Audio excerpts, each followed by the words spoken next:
In South Australia, August is a really good time to be gardening. Although it can be really cold and wet, it's still a great time to get out and get into the garden, getting it all ready for spring.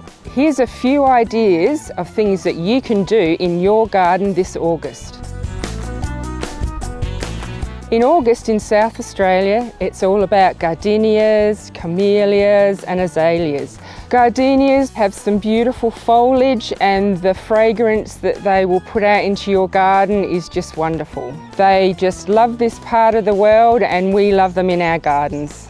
The perfect plant promise is for all plants except for seedlings. If you're not 100% happy with its performance, you can bring the plant back and your receipt and we'll happily exchange it or refund it for you. Great shrubs to be planting are your lavenders, your nandinas and your bird of paradise for their great architectural leaves. So in terms of edibles, I'd be putting in capsicum, chilies and lettuce.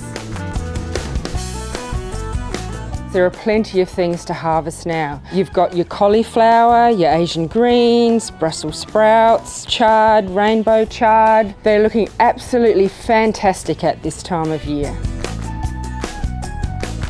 It's a really good idea to spray your roses with some lime sulphur. It protects the roses against some insect attack and some fungal diseases. It's also a good time to be picking your citrus, especially if your mandarins, if they're ripe, you need to get them off the line straight away. It's a good idea to be fertilising your lawn and giving some fertiliser to your pots and other plants as well.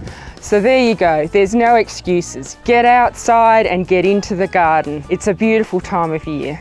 Click here for more gardening advice or here to go back to the website.